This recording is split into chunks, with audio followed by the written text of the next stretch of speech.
most profound questions facing humanity is, can we know God?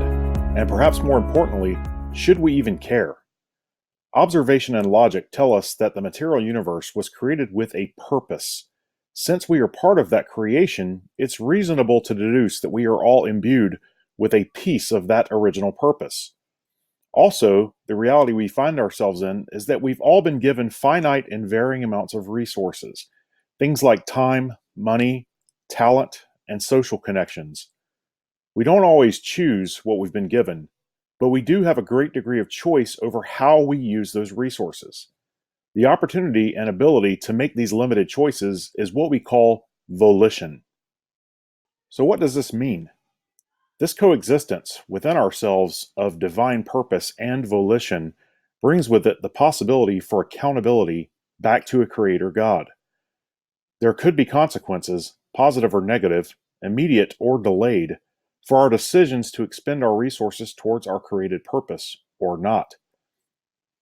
This means it makes sense to make the effort to try and identify the creator God or gods to whom we may be accountable. But how should a person even go about such a task?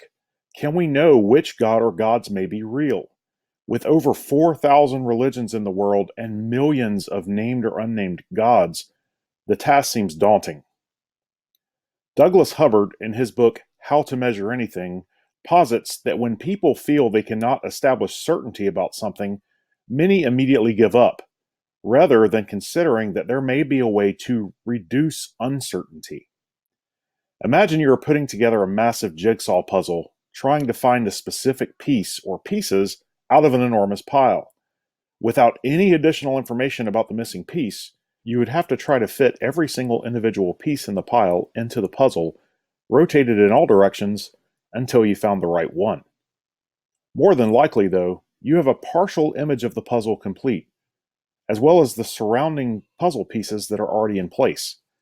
This gives us two helpful evaluation criteria: the coloration of the missing piece and the shape of one or more sides. By first focusing on reducing the number of candidates based on a few simple descriptors, we are then left with a manageable enough number of candidates to evaluate more fully. This scenario provides us insight into a potential strategy for tackling the present challenge. Can what we think we know about the true God serve as evaluation criteria against which to compare gods that are known to us? Well, what do we think we know? The god or gods whom we're seeking are clearly very powerful and intelligent beyond our comprehension, enough so to create the universe ex nihilo, out of nothing. The act of creation suggests divine will and purpose, and the coexistence of divine purpose with human volition strongly implies that the true god or gods would be characterized, in part, by some demand for accountability. You may think this too far a stretch, but the existence of a god apart from accountability would make such a god inconsequential to us. This possibility conflicts with our deduced expectation of divine purpose. Further, it would render any efforts to know this God meaningless. Therefore, the only reason to continue the search is with the assumption that the true God is a consequential God. So here, we already have some criteria that we'd reasonably expect the true God or gods to meet, but we need not stop there. Not even close. There are a series of additional interrelated basic criteria that reason demands must be fulfilled.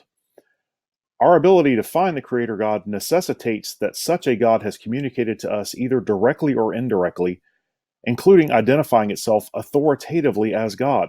Otherwise, how would we know it was God and in turn be held accountable? For accountability to exist, this God must have also conveyed and preserved information about both our divine purpose and our accountability to that purpose.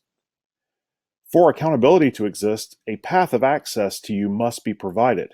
For instance, it cannot be a religion which is limited to an exclusive group, under which there is no provision made for outsiders to access it.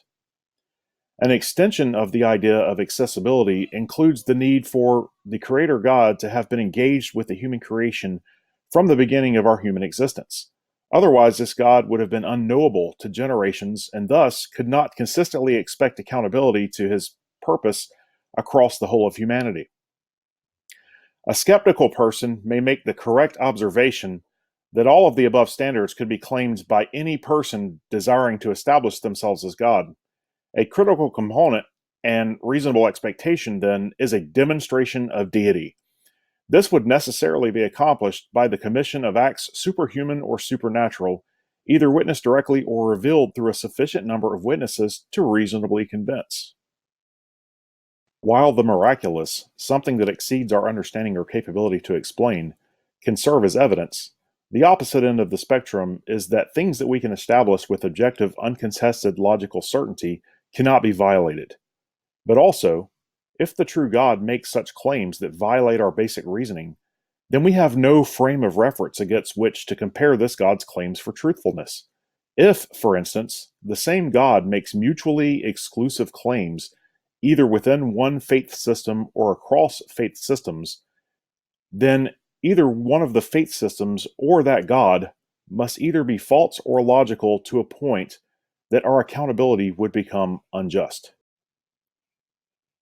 So, what we end up with are several criteria we'd expect to see if there is a true God to whom we're accountable, based on solid premises and reasonable chains of deductive logic. These criteria provide something of a proverbial glass slipper, clues that we can use to help find the correct puzzle piece, a way that we can attempt to find the true God. The fact that there exists gods known to us that meet these criteria should now feel profound in our minds. We think that there are good reasons to seek the Creator God, and by establishing some basic evaluation criteria, we can at least start.